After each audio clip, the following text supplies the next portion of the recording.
የ17ኛ ሳምንት የእንግሊዝ ፕሪሚየር ሊግ ሲመለስ የምሳ ሰዓቱ ተጠባቂው ጨዋታ በኒውካስትል ሴንት ጄምስ ፓርክ የተደረገው የቼልሲና የኒውካስትል ጨዋታ 2-2 ተጠናቋል። እንግዲህ በጣም የተለያዩ ሁለት አጋማሾች በሁለቱ ቡድኖች መካከል ያለ ፉክክር፣ አንደኛው የመጀመሪያው አጋማሽን ሙሉ በሙሉ በበላይነት የወሰደበት፣ ቼልሲ በሁለተኛው አጋማሽ የተለያዩ ሁኔታዎችን በሚገባ ተጠቅሞ ውጤታማ የሆነበት፣ ነገር ግን ኤንዞ ማሬስካና ቼልሲ መወቀስ የሚጠበቅባቸው። ኤንዞ ማሬስካ በአጋማሹ ለቼልሲ ተጫዋቾች ምን ተናግሯቸው ነው? የአንቶኒ ጎርደን አጋጣሚ እውነት ፍጹም ቅጣት ምት ያሰጣሉ? በሁለቱ አጋማሾች በመጀመሪያው አጋማሽ በኒኮላስ ወልትመድ አስገራሚ ጎሎች ኒውካስትሎች 2-0 መምራት ቻሉ። በሁለተኛው አጋማሽ ደግሞ በሪሺ ጄምስ እና በአስደናቂ ሁኔታ በጃኦ ፔድሮ ሁለታቻ ተለያዩ። ሁለቱም 1 ነጥብ ወስደዋል። እነዚህ ነጥቦች ለሁለቱም ቡድኖች አሳሳቢ ከሆነው ችግራቸው የሚቀርፍ አይደለም። ቀጣይ ሳምንት ሁለቱም ቡድኖች ተጠባቂ ጨዋታ አላቸው። ወንድሞቻችን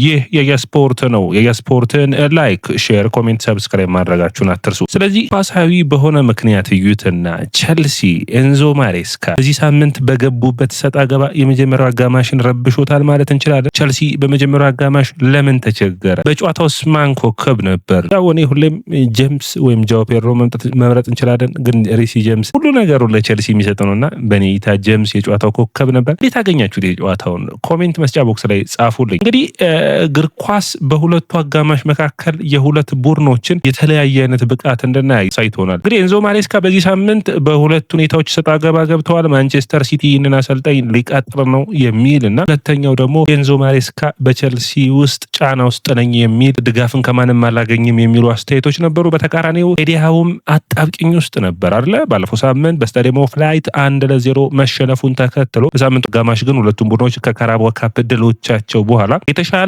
ወጥነታቸውን ለማስቀጠል ነበር የሞከሩት። እንግዲህ ባለፈው ሳምንት ደካማ ብቃት የነበረው አንዱ አንቶኒ ጎርደን ነበር። በውድድር ዓመቱ ደካማ ብቃቱን ያሳለፈበት ነበር። ታዲያ በመጀመሪያው አጋማሽ ገና በአራተኛው ደቂቃ ለወልትመድ ለመርፌ ያሻማው እንኳን ወልትመድ ያገኘ፣ ወልትመድ ያስቆጠረ። ጎርደን ጥሩ ብቃቱን ለማሳየት ሙከራን አድርጓል ብዬ አስባለሁ። በጨዋታው ላይ በ20ኛው ደቂቃ ወልትመድ ሁለተኛውን ጎል አስቆጠረ። ሶስተኛም ጎል የማስቆጠር እድል ነበረው፣ ወደ ውጭ ወጣበት እንጂ ማለት ነው። ታዲያ በሁለተኛው አጋማሽ 30 ያርድ ርቀት ሪሲ ጄምስ አስገራሚ ቅጣት ምትን ያስቆጠረው ቻሎባህና የአንቶኒ ጎርደን ውዝግብ ማሊክ ታው የተሳሳተውን ስህተት ጃኦ ፔድሮ በሚገባ ተጠቅሞ ጎል እንዲቆጠር ሆኗል። እንግዲህ ታዲያ ይህ ብቻ አይደለም። በጨዋታው መጨረሻ አካባቢ አሊያንደር ጋርናቾና እንዲሁም ደግሞ ሃርቪ ባርነስ አስገራሚ ሁኔታዎችን ሲስቱ አይተናል። እንግዲህ እንደ ቡድን ቼልሲ ከዚህ ጨዋታ የተሻለ ነጥብን መውሰድ ይፈልግ ነበር። ነገር ግን በጨዋታውን ካጀማመሩ አንጻር ደግሞ ጥሩ ውጤት ይዞ ወጥቷል ብዬ አስባለሁ። ቼልሲ ሁለተኛው አጋማሽ የተመለሰበት አመላለስ ወይም ደግሞ 2-0 ወደ ሁለታቸው የተመለሰበት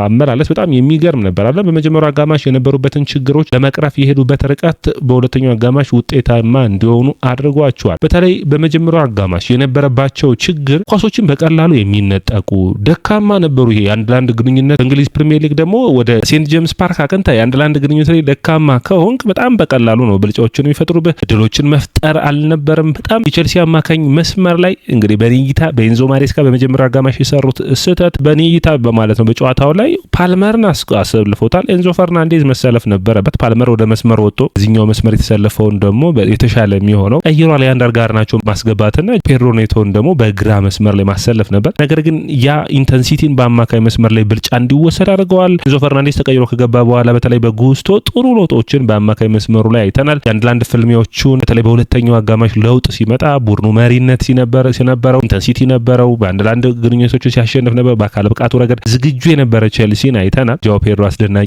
ጎል በመጨረሻ ተገኘ። 2-2 ሆነ። ሳንቼዝ በረጅሙ ነው ያቃበለው። እንግዲህ ብቻውን ከማሊክታው ነበር። ማሊክታው የሰራውን ስህተት በሚገባ ነው የተጠቀመበት። ቼልሲ በሁለተኛው አጋማሽ እንዴት ተሻሻለ ካላችሁኝ በጣም ቀጥተኛ ነበር። በማጥቃቱ በጣም ፈጣን ነበር። ኤንዞ ማሬስካ በአጋማሹ በጣም ተናደው ቡድኑን የሆነ ነገር እንዳሉት የሚጠበቅ ነው የሚሆነው። ታዲያ ይህንን በአስቸኳይ የማጥቃት በፍጥነት የማጥቃት በተለይ ሁለተኛው አጋማሽ በጣም አስደሳች ነበር በሁለቱም ቡድኖች መካከል ነበረው ሁኔታ። ነገር ግን ለቼልሲ ውጤታማ አድርጎታል። ሳንቼዝ ከነዛ ደካማ ሁኔታዎች ተመልሶ አሁን የዚህ ቡድን የዚህ ስብስብ በተለይ እንግዲህ ሁለተኛውን ጎል እሱን አሲስት ያደረገውና ስብስቡ ሂዶ ሳንቼዝ ጋር ደስታውን መሆኑን ሲገልጽ በጣም አስገራሚ ተጫዋች የሆነ እዚህ ስብስብ ውስጥ እንደመጣ የሚያሳይ ነበር። እዚህ ስብስብ ውስጥ እንግዲህ ሌላኛው መነሳት የሚጠበቅበት የወልትመድና የጎርደን ነው። ወልትመድና ጎርደን ባለፈው ሳምንት በጣም ደካማ ሳምንትን ነው ያሳለፉት። አንደኛው ራሱ ጎል ያስቆጠረ፣ አንደኛው በውድድሩ ታሪክ በጣም ደካማ የሚባለውን ብቃት ነው ያሳየው በደርቢ ጨዋታ በተለይ። ታዲያ ሁለቱም ተመልሰው አንቶኒ ጎርደን በጥሩ ሁኔታ እድሎችን ሲፈጥር ነበር። ለመጀመሪያው ጎል መገኘትም የሱ ድንቅ ብቃት ነበር። ታዲያ ይህ 20 ደቂቃዎች ልዩነት ሁለት ጎሎችን አስቆጥረው ከዛ ውጭ የፉልሃሙን ድል ተከትሎ ይህ ጨዋታ ኤዲሃው በተለይ በኒውካስትል ደጋፊዎች ልባቸው ሸፍቷል የሚለውን የሚያረጋጉበት እድል ነበር። ነገር ግን አልተሳካም። ይህ እንግዲህ ትንሽ አሳሳቢ ሆኖ መነሳት የሚጠበቅበት ነው። በተለይ ወልትመድ እንግዲህ በጣም አስገራሚ ሆኗል። በእንግሊዝ ፕሪሚየር ሊግ ላይ አዳዲስ ከፈረሙ ተጫዋቾች ከአስደናቂ ብቃት ካላቸው በአጨራረሱ ረገድ በጣም የሚገርም ነው። ፒተር ክሮችን ይመስላል። ክሮች ግን እንደዚህ አይነት በእግር ኳስ አጨዋወቱ ረገድ ደግሞ የተሻለ አልነበረም። ነገር ግን ሳጥን ውስጥ የሚያነፈንፍበት መንገድ ክሮችን የሚያስታውስ ነው። 9 ጎሎች አሉት በሁሉም ውድድሮች።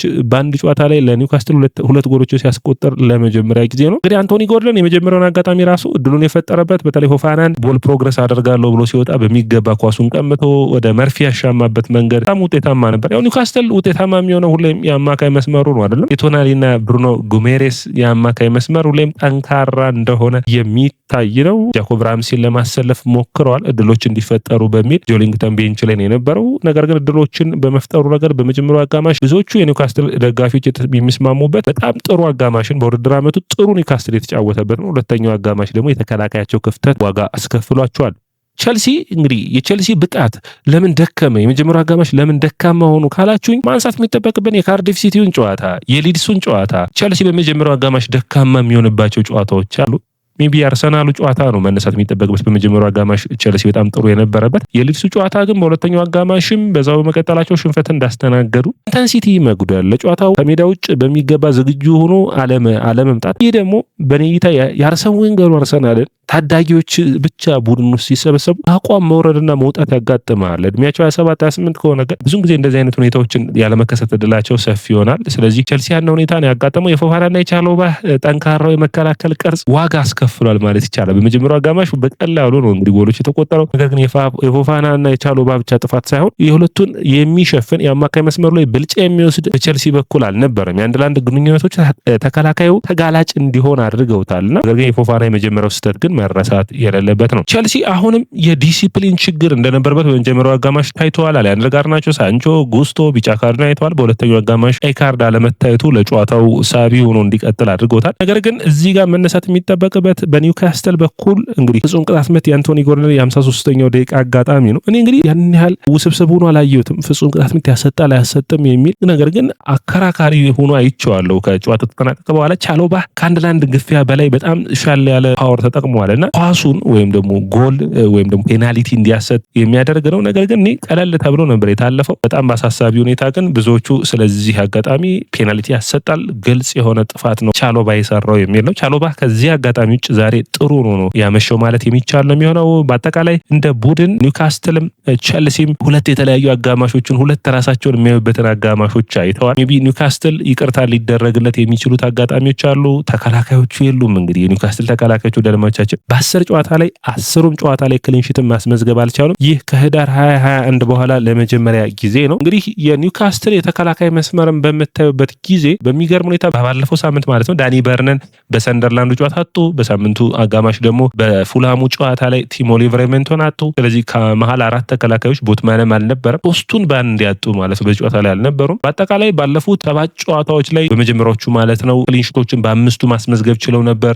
ጥሩ ፐርፎርማንስ ላይ ይገኙ ነበር። ካለፉት 10 ጨዋታዎች ግን በ10ሩም ጎል ተቆጥረውባቸዋል። ይህ እንግዲህ ትንሽ ለኒውካስትል አስቸጋሪ ነው። እንግዲህ ውድድር ዓመቱን ሲጀምሩ ከነበራቸው ተከላካይ ዝርዝሩን ብታዩት ቲሞ ሊቨርሜንቶ፣ ቦትማን፣ ዳኒ በርን እና እንዲሁም ደግሞ የግራ መስመሩን ደግሞ የሚሸፍን የነበረው ማለት ነው በጊዜው ሃል አልነበረም እና የሃል በዚህ ጨዋታ መግባት ነው እንግዲህ ከዛ ተከላካይ የቀጠለው የሚሆነው። ሃል እንግዲህ በጥሩ ብቃት ላይ እንግዲህ እንደምታውቁት የቸልሲ የታዳጊ ስብስብ አባል የነበረ ነው። ቸልሲ ወደ ኒውካስትል ያሰናበተው ነው። ይህ ተጫዋች ታዲያ እንግዲህ አሁን ደግሞ ቸልሲ በተቃራኒ ሆኖ እየገጠመ ይገኛል። ጥሩ ብቃት ላይ ያለ የግራ መስመር ተመላላሽ ነው። ቸልሲ እዚህ ጋር ውሳኔዎቹን ማሻሻል የሚጠበቅበት ይመስለኛል። ሌላኛው መነሳት የሚጠበቅበት ነጥብ ቀጣይ የሁለቱም ቡድኖች ተጋጣሚዎች እነማን ናቸው ብላችሁ የምታዩበት ጊዜ ኒውካስትል ከማንቸስተር ዩናይትድ ወደ ኦልድ ትራፎርድ አቅንቶ የሚገጥም ይሆናል። ቸልሲ በስታንፎርድ ብሪጅ ቪላን ይገጥማል። እንግዲህ ተጠባቂና ጠንካራ ፈተናን የሚገጥማቸው ነው የሚሆነው ሁለቱ ቡድኖች። በአጠቃላይ ጨዋታውን ስታዩት በኔ እይታ 2 ነጥቦችን ላንሳና ላጠቃል፣ በ5 ነገሮች ተመልሰን ምና ይሆናል። ጄምስና ቻሎባህን የሚመለከት ነው። በጨዋታው ላይ በጣም ጥሩ ነበሩ፣ ተፋልመዋል። የፎፋናና የአሌሃንደር ጋርናቾ ግን ሁሌም ወጣ ገባ ያለ ብቃት፣ በተለይ ደግሞ ያሰልጣኙ የኤንዞ ማሬስካ የመጀመሪያው አሰላለፍ ውሳኔዎችን ማለትም ያ ቡድን ውጤት ማምጣት ነበረበት አልነበረበትም መከራከር ያስችላል። የተሻለ ፐርፎርም ማድረግ ይጠበቅበት ነበር። አንድ ኤንዞ ፈርናንዴዝ ገብቶ ሙሉ ጨዋታውን ቀየረው ማለት አይጠበቅብንም። ነገር ግን እንደ ቡድን ኤንዞ ማሬስካ ስብስቡ በመጀመሪያው አጋማሽ የነበረው ደካማ ብቃት እንደ አሰልጣኝ ኃላፊነትን ወስዶ ማስተካከል የሚጠበቅባቸው ይመስለኛል። ወዳጆቻችን ይህ የስፖርትን ላይክ፣ ሼር፣ ኮሜንት፣ ሰብስክራይብ ማድረጋችሁን አትርሱ።